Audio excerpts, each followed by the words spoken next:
professional manner. Now, for many of them at school, playing in youth orchestras and so on, this was tremendous fun. They had marvelous opportunities to do these world tours. One's been to Australia, I believe, as well as America's quite commonplace.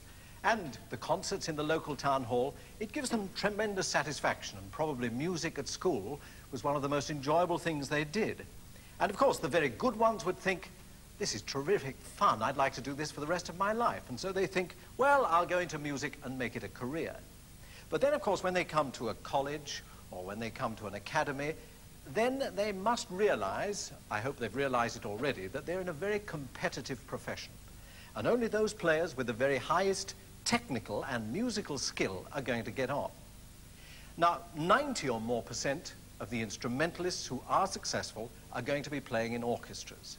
And what we're going to do in this program is to demonstrate some of the techniques that an orchestral player needs, and also show some of the ways of training young players so that they are ready for the profession. And then finally, we're going to offer them some of the challenges, the very varied challenges that they're going to meet if they go out into the orchestral world. Now, I don't want to start the sort of argument that goes on in bars and coffee rooms at the back of concert halls or rehearsal rooms all over the world, but I venture to say that the strings are the hardest work section of the orchestra. Loud cheers, I expect, from here.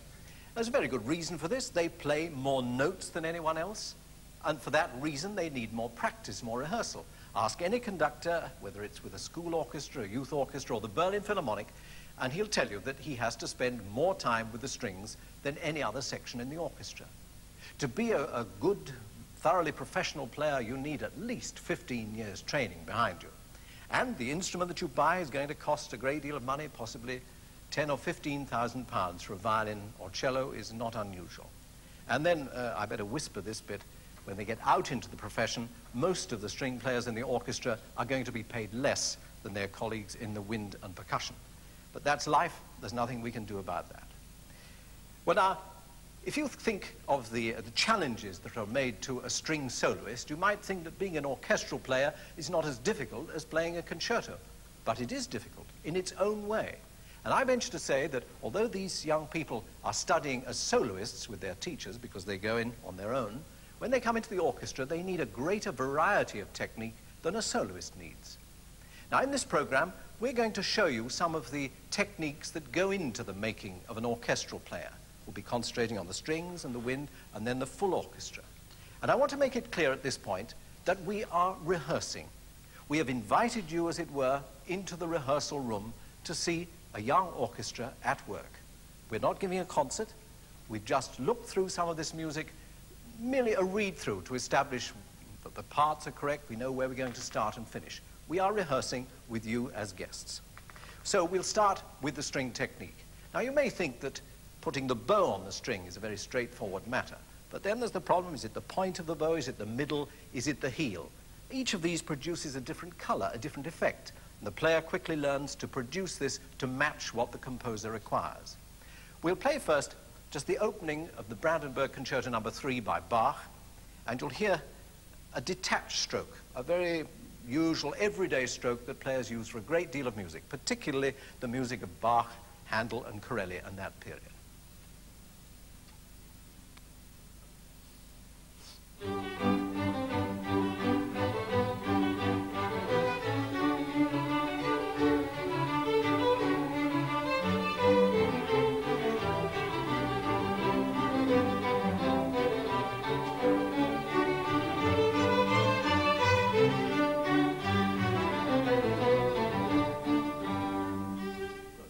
Once again, the energy of the music is in the semiquavers, not in the quavers. So you must give a little more life, yada-dum, to those. It's sort of swing it, you know, with a little offbeat accentuation. So a little more energy in the semiquavers. Be on the string, ready to start. Yes, no, don't play the quaver long. Yada-da, da-da-da. It gives life to the room. And come with a beat. It's a bit sluggish after the beat.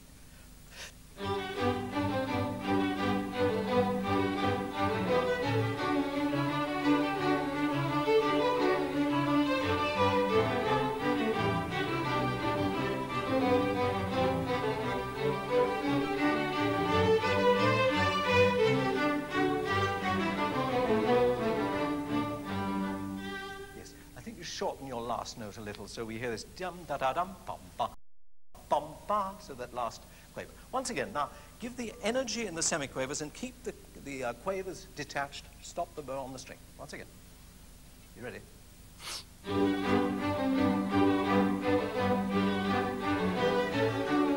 yes, here, let's just play ya-ba-ba-ba-bum. It's not quite pure there.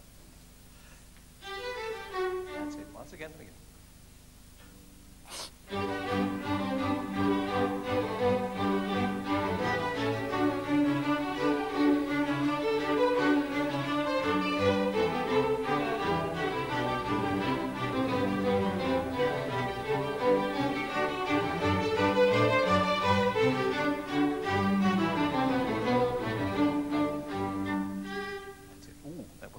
Just play your last two notes. And, That's it, okay.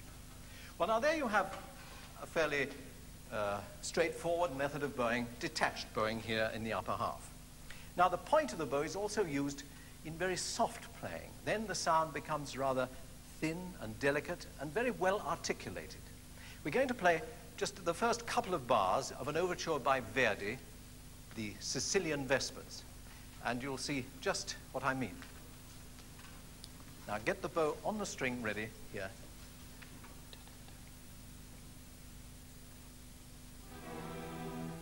Now think of the 4 semiquavers in the beat so that you place your 2 notes on that last. You've got to measure those 4 in your mind. Ba ba ba tick-a-da. No, it's not together. Think da da da tick-a-da. Off. That's a bit too long. Crotchet and off.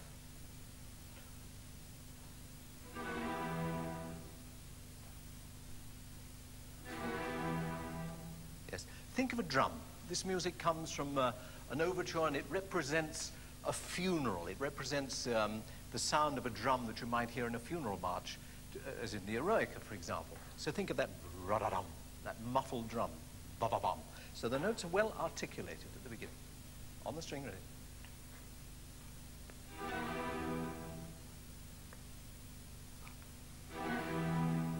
That's it. Good. Now, in complete contrast to that, what about the other end of the bow, down here near the hand? This is called the heel of the bow. Now, this is used for very dramatic, violent music. It's the sort of technique, actually, that I don't think soloists would need to use very much. To demonstrate this, we're going to play part of the finale of Tchaikovsky's Fifth Symphony. And you'll see that in this particular passage, part of the effect is produced by successive down bows, which needs quite a quick movement of the arm to get back. But it gives a bite and attack to each note.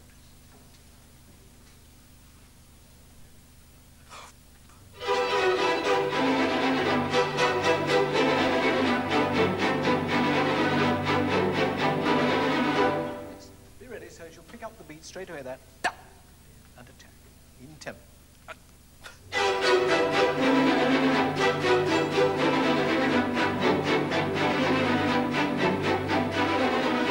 Even when you get to the end there where you've got this yada-da-da-da-da-dum, keep them sound so that not too far off the string so you get the solidity of tone. If it comes right off, you won't get the bite in the sound. Yada-da-da-da, down here. Once again.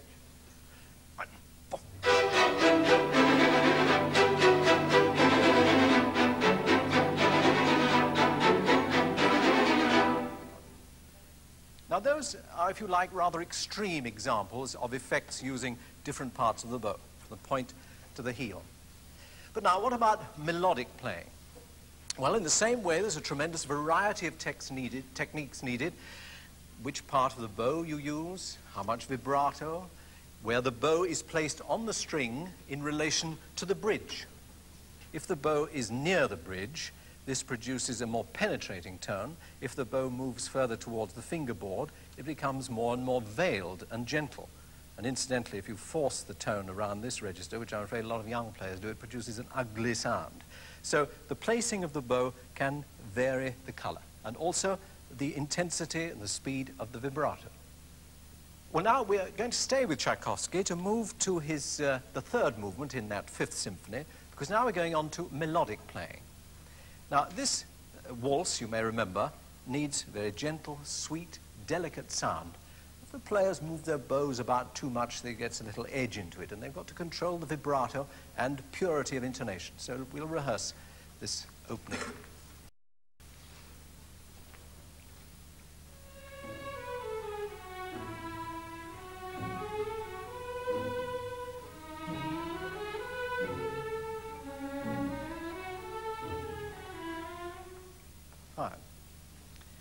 Well, now we're going to move to a very different kind of melodic playing, because you see that is very sweet and delicate and romantic. But sometimes a composer, he doesn't want that kind of melodic playing. The emotion, the mood of the music may require something more desolate, so that this kind of sweet vibrato is inappropriate. Now, just such an example is the opening of the funeral march from Beethoven's Eroica Symphony. Now, here, Beethoven marks it sotto voce. So the music is to be played, as it were, under the breath, a hushed sound. So here is an appropriate place for the players to be playing with their bow a little away from the bridge, more towards the fingerboard, to produce that veiled sound. Also, they will play from the middle towards the point, very little bow, so that the sound has that desolation, and very little vibrato, so that the sound is not thrown out, it's withdrawn, just expressing a sort of melancholy and grief.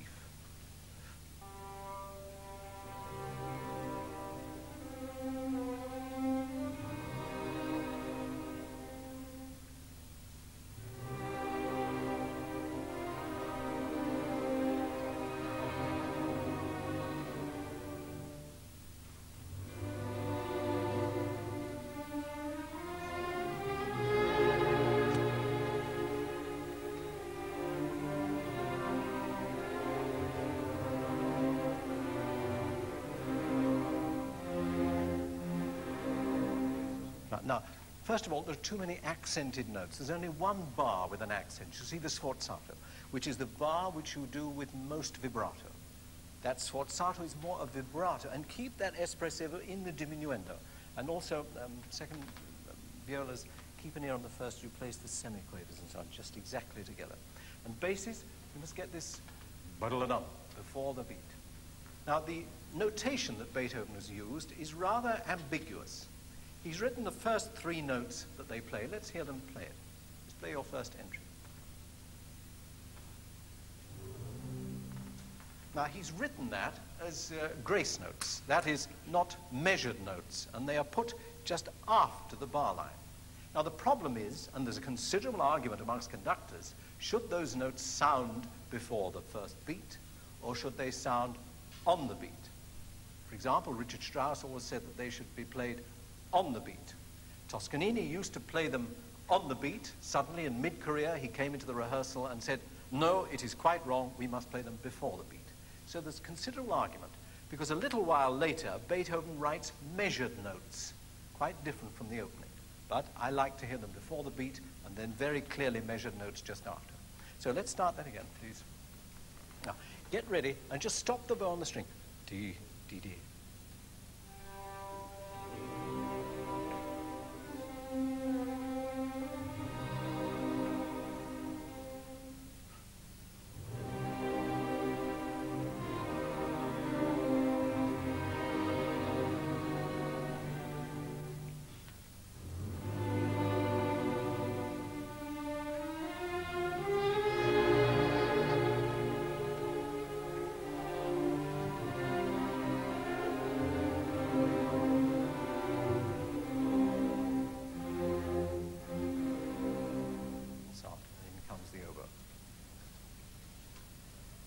Now, we're going to change from Beethoven to Verdi, and the melodic style changes completely.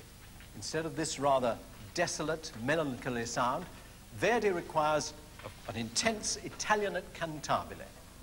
This melody comes from the overture, you've heard just the opening of it earlier on, the overture, the Sicilian Vespers. And as so often with Verdi, he writes a melody which is sung in the opera. He's transferred it from the opera into the overture. And so the sound of the melody must be intense, shapely, rather like an operatic soprano. Now, to produce this, the players have to change their style of playing. They use different placing of the bow. The vibrato now must be very much quicker, a much more intense, vibrant sound. And because it's now romantic music and it's echoing the style of a singer, it's quite in style for them to make a little portamento, to connect the notes a little, just as a singer would. To play it a little too dryly would not really be the correct style. So we now rehearse this melody, which comes in the middle of the allegro section of Verdi's overture, The Sicilian Vespers.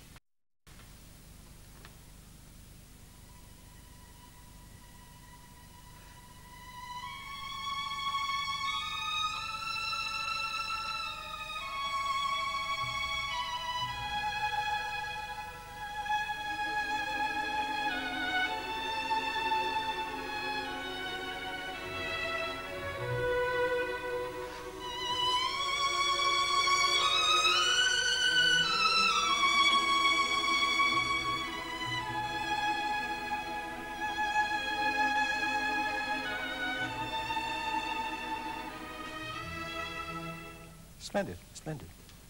Well, there you have some examples of melodic playing where the ensemble problems are not too difficult. Now, as soon as I bring up this dreaded word ensemble, playing together, you see, this is the hardest thing for the string player in an orchestra. He's got to play with fire and with feeling, but he's one of a group. He can't be too much on his own. And curious thing is that the first thing an orchestral player has to learn is to play exact note values. Then as he becomes more experienced, he discovers that to make the music expressive, actually he has to play slightly inaccurately. But that's a sort of stage we go through. Now, when it comes to fast passages in the orchestra, there's only one way to do it. That is, everybody's got to play in exactly the right place together at the right time. There's no other way around it. Now, we're going to rehearse 3 passages which present particular problems in this respect. We go to Beethoven first. This is the scherzo from the Eroica Symphony. Now, here you have a passage which is written very softly. It's staccato, with very light, short notes. It's quite fast. And 50-odd players have got to play it so precisely that it sounds like a string quartet. They've got to pick up the beat of the conductor at the beginning, but thereafter they play with corporate rhythm. Let me admit that in this respect, the conductor's beat is not so important. The most important thing is listening to one another. This is the secret of good orchestral playing, and particularly the secret of good ensemble like this. So now we'll rehearse the beginning of the scherzo from Beethoven's Eroica.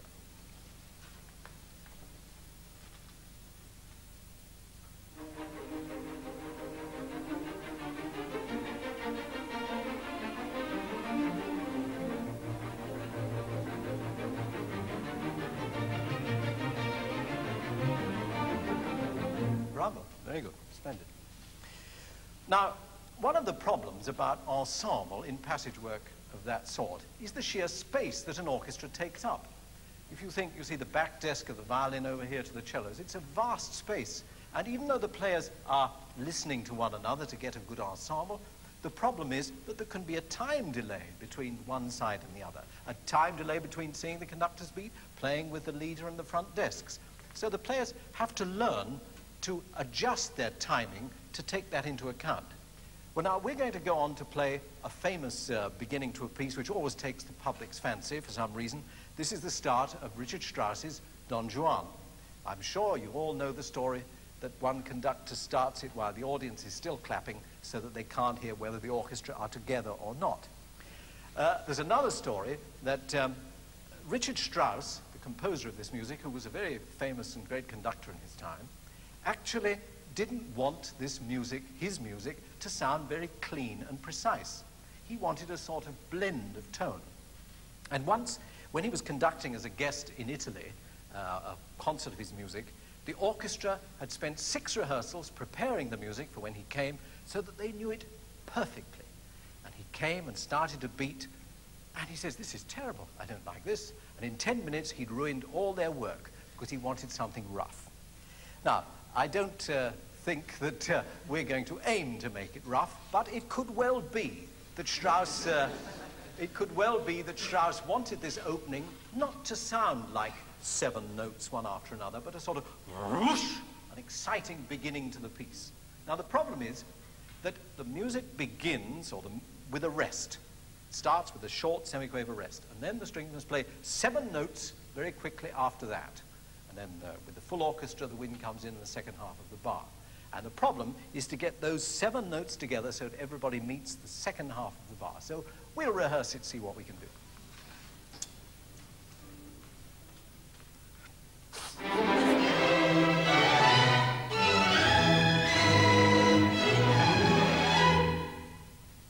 Not bad. Of course, when the wind comes in, it covers a multitude of sins, doesn't it? Well, now, the problem in playing extended passage work is that with all the figuration that might be played, the bow can interrupt the ensemble. If it's very difficult, you know, one player may use a little too much bow at one point, or he may individually want to put a little emphasis there, he may drag here, hurry there. And in a long passage, that needs tremendous discipline. Now, one of the most exacting composers in this respect is Weber. Weber had a very individual and quite remarkable style of writing for the strings. All his overtures have passages of this sort. And we're going to play the beginning of the Allegro from his Oberon overture. Now, in these 33 bars, you might say that every variety of using the bow is there. There's on the string, off the string, rapid changes, diatata, different kinds of bowing, all being played at high speed, and they must be perfectly together.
Well, now, of course, that passage isn't played by the strings alone. It's animated and given great lift and quality of tone and rhythmic excitement by the addition of the wind. Now, this, of course, introduces new problems of ensemble, because here we have the wind of the orchestra as much spread out in their way as the strings are down here. But the problem for them is basically the same. They must surrender to the corporate rhythm and, above all, listen. They listen to the strings, listen to each other. This is the most important word in orchestral playing, is listening to each other. Now, I'll risk asking them to play the accompaniment to that passage that we've just heard on their own. I'll just give them a start, and then they must play it feeling the rhythm. I hope they can accustom themselves to this studio, all right?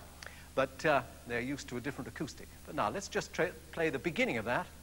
I'll give you a start, and play absolutely as written, all the dynamics as written.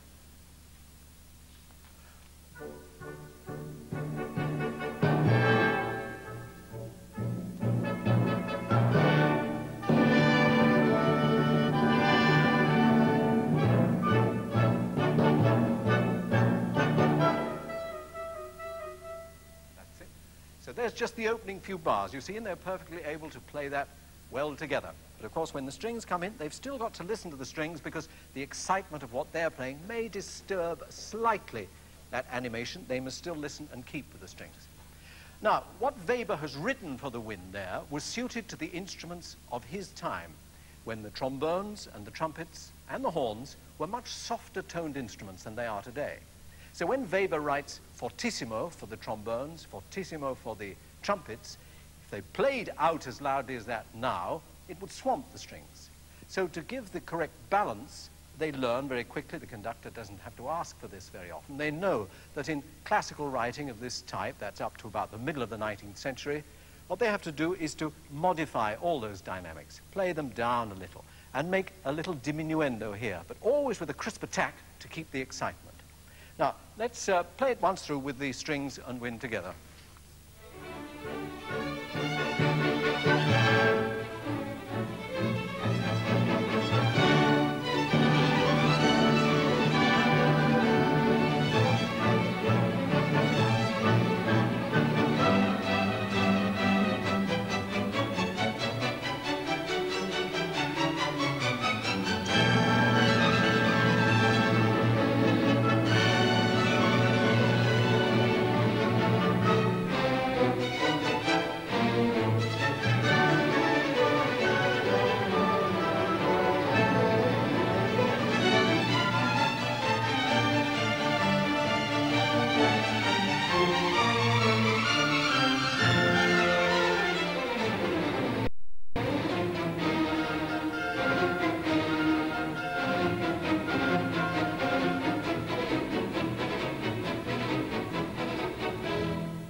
Well, now we've brought the wind into the picture, let's consider some of their problems. Now, the first thing, of course, that the public recognizes is that the wind players are soloists. They do play, of course, in the tuttis with the rest of the orchestra, but they are far more prominent as soloists. We hear them all the time playing famous melodies and here, and it gives them a great deal of satisfaction and pleasure. So I thought just to remind you of some of the skills needed to play solos of a very different character, but very well suited to each of the instruments, I'd ask our 4 woodwind principals to play some of the famous solos from the repertoire.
Those are the solos, and of course these are the things that players like to do. They're in the spotlight, and if you can play your instrument well, let's face it, they're actually not so difficult. In fact, a lot of the things that the woodwind section have to do is difficult in a way that the public never realizes. You know something's gone wrong when you hear it, but their job is to make sure you don't hear anything go wrong. The problem is that composers have often written passages for the instrument which are against its natural talent, if you like. For example, the low notes of the double reed instruments, the oboes and the bassoons, it's very hard to play these notes softly. And so if composers write a pianissimo low B flat for the oboe or the bassoon, he's really putting the player under great strain, although the note itself might just be part of a chord so that you're not aware of the difficulty. Perhaps, Stuart, you'd like to risk playing a low B flat.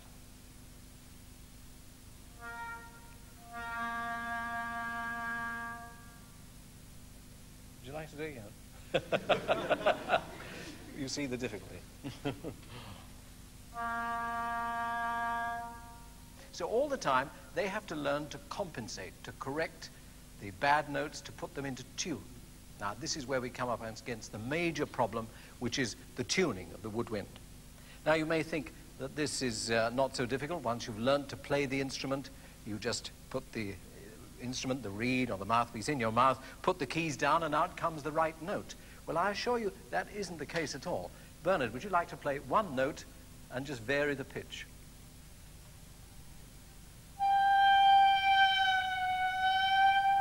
The problem in tuning is the same as ensemble. It is listening. And one difficulty is that the absolute pitch is never constant.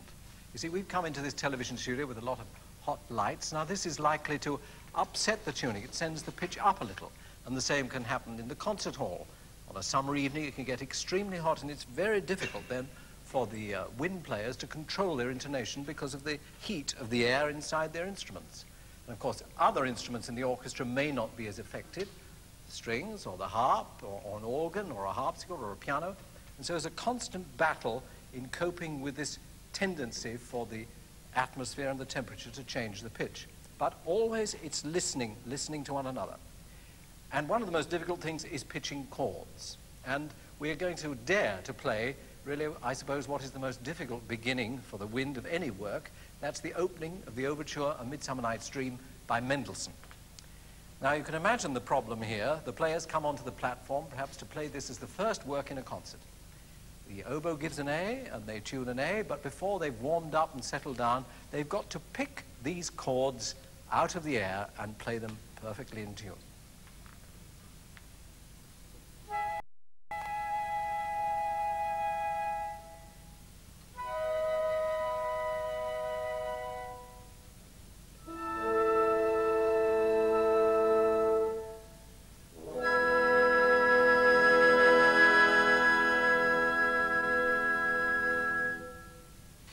Well, now, just to amplify this question of tuning in the woodwind in a melody, we're going to play the introduction to Verdi's overture, The Sicilian Vespers. You remember we heard some pieces from that earlier on with the strings. Now, this passage involves many of the problems I've mentioned, ensemble, this time between the strings and the percussion right at the beginning, as you hear. And then a long melody in octaves with the clarinets and bassoons, extremely difficult to balance and get perfectly in tune. And then all the brass and the other wind instruments come in with a very tricky little rhythm, and the ensemble, again, is quite a problem, especially in an unusual acoustic of this sort. So we're now going to rehearse this piece. The orchestra haven't actually played this through, so this is the first time they're seeing it.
Now I'd like to say a word about the horns and the trumpets.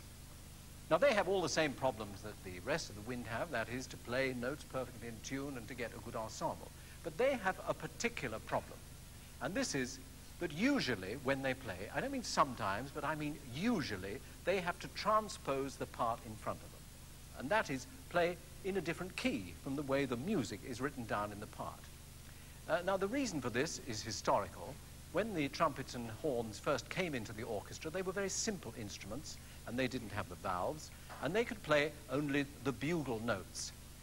Perhaps you would just play the notes of the harmonic series, which was all that the horn could play.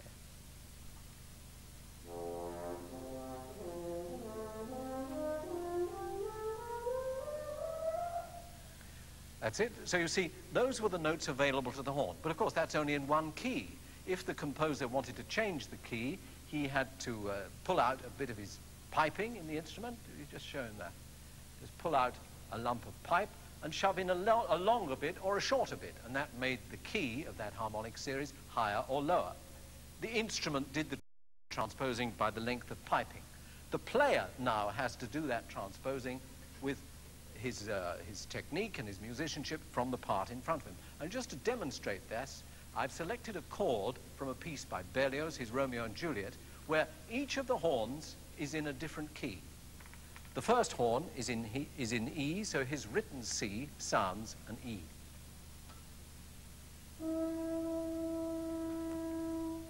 The second horn is in E flat, so the written note B flat sounds C sharp.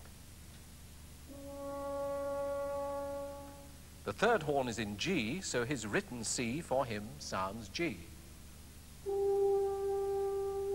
The fourth horn is in F, so his written note E sounds A. And together they produce a chord of the A7th.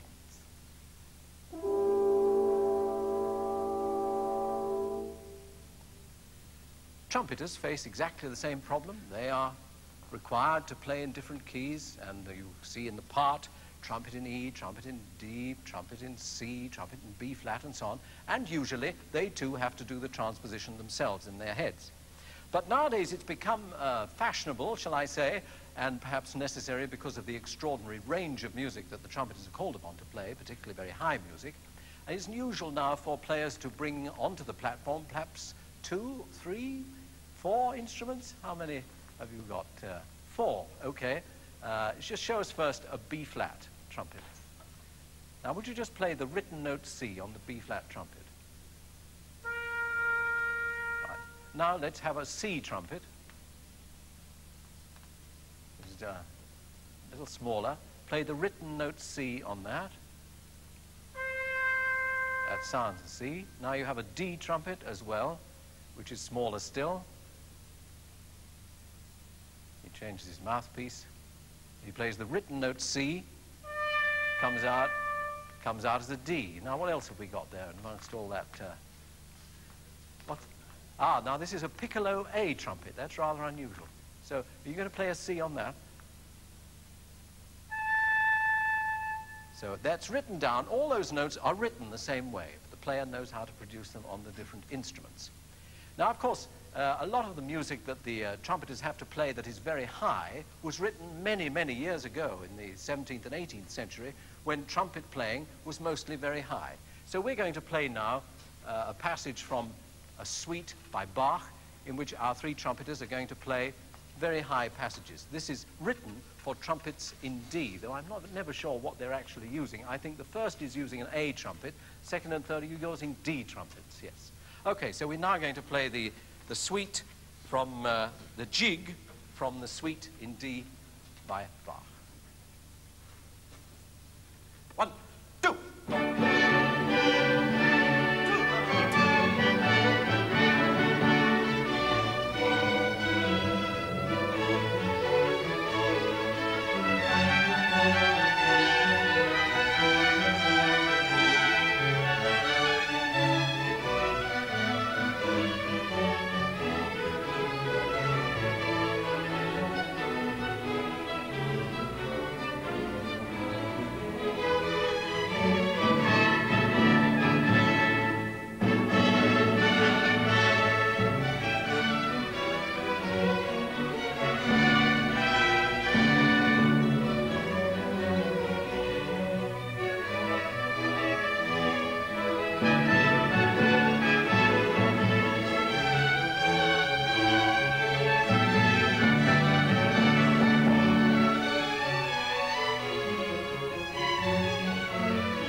now we're going to put all these things I've been talking about, the ensemble, the intonation, the tone color, the variety of expression that's possible, in a rehearsal of a very short piece.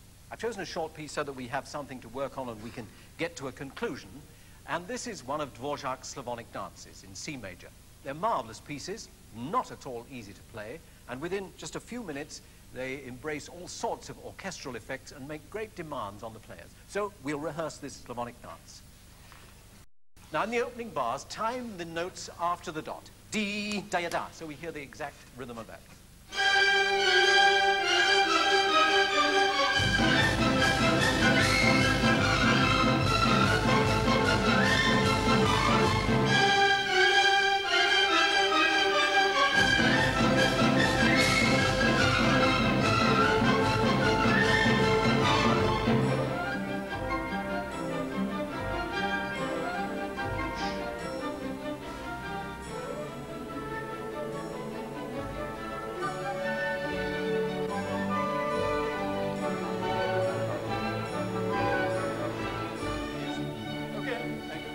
Just before B, about 8 bars, you see, Woodwind, you have an accent with a diminuendo after pianissimo. Now, if you don't make that accented note positively louder, we don't get the diminuendo effects. Dum-bum-ba. Quite come up to mezzo piano each time. Then you can come down. Let's go before B, please, 8 bars.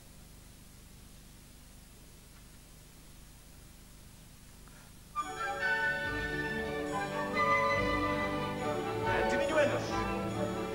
Very dotty. B-ya-dum, da-dum, da-dum, da-dee, ya-dee. At the point.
Final bars, strings, keep it here, yep, very crisp at the heel, and brass and wind and so on, play those quavers shorter.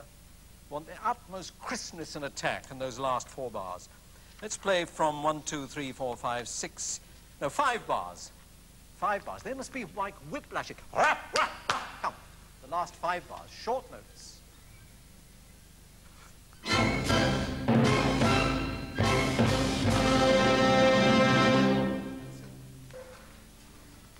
Well, that was just a brief look at some of the problems in playing that Dvorak Slavonic dance. Now, finally, I want to consider the sort of challenges that the young player is going to face when he goes out into the profession. Because you've got to remember that although these young people spend most of their time in music colleges or academies studying the great classics, Beethoven, Wagner, Tchaikovsky, and so on, when they get out into the orchestral world, if they get into a symphony orchestra, all right, they will be playing a fairly narrow diet of that kind of music. I'm afraid the repertoire isn't very broad, and in the end, I suppose it could be boring if they have to play it a great deal. But most of the players in symphony orchestras also earn some money by doing commercial work.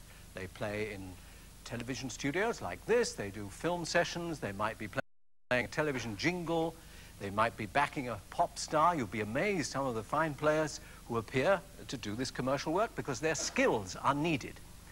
And so in this last section of the program, we're going to look at two very contrasting ways of earning a living. One, playing extremely modern music, a passage from a work by the Polish composer Lutosławski. We're just going to look at the first few bars of this to demonstrate some of the problems that the string player faces in quite a new idiom.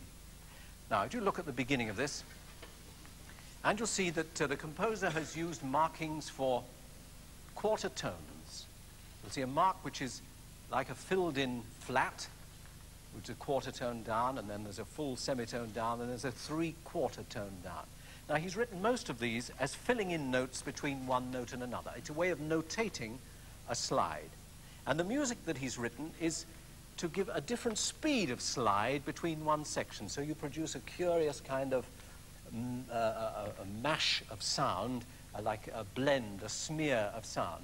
Just give me the first few bars, please, and follow the quarter tones.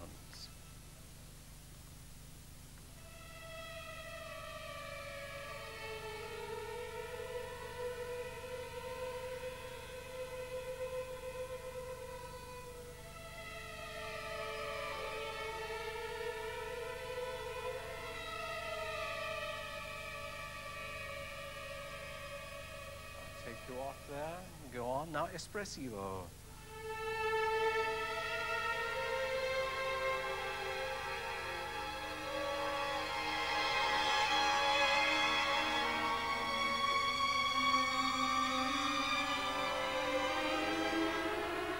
Yes, thank you. Now, you see the bar 2 before 101. The violins, you come to a 40 on the first beat, and then you pick up the rhythm on the second beat. Now, the effect in the second beat is very much like that used by our famous Mantovani, because it's just such an overlap of notes to produce a chord. Now, play absolutely in tempo, though, strict note values as you see it, from the second half of 2 before 101. This is first and second violins only. You all start on a C sharp, and then you split up with these quarter tones. Keep it in rhythm. 1.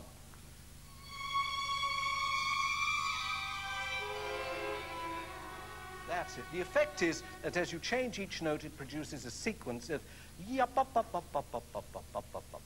each note produces a semiquaver pattern, you see, and espressivo up to 40 in the top violins. Once again, second half of that bar. 1.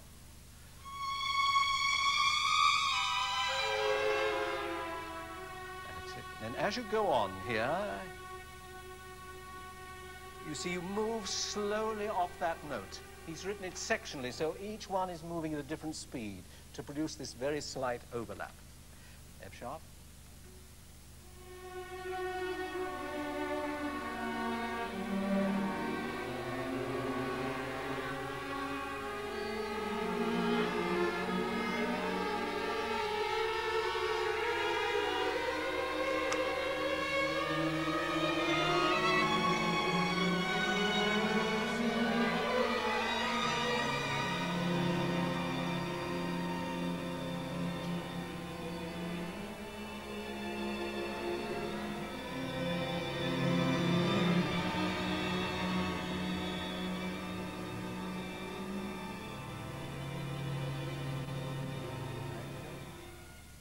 Now, you see there in this, it's just a look at some of the problems, particularly to do with notation, that you'll face in playing a great deal of contemporary music. Now, the principal thing is to make clear the notation of the quarter tones, and this use of the glissando on the slow slide produce a different sort of sound. Well, now, we're going to go on to something else which the young player might face if he's going out into the profession.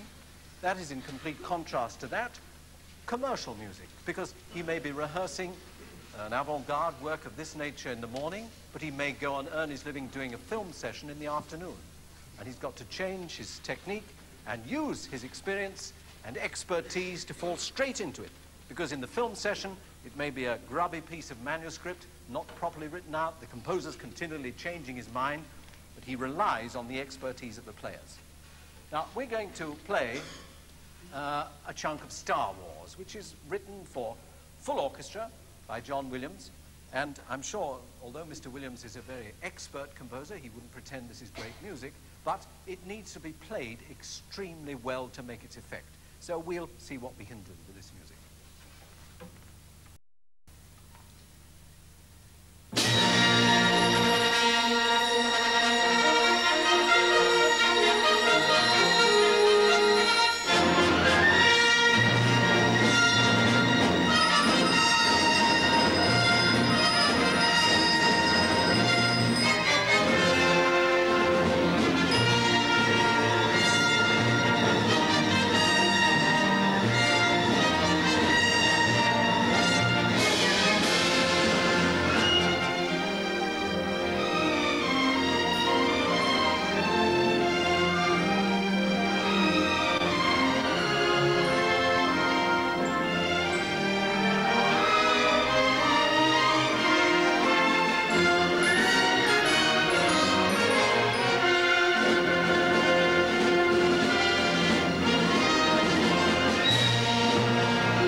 Tomorrow night, Sir Alexander Gibson, with the help of the Royal Philharmonic Orchestra, looks at some of the problems of orchestral interpretation from the conductor's viewpoint.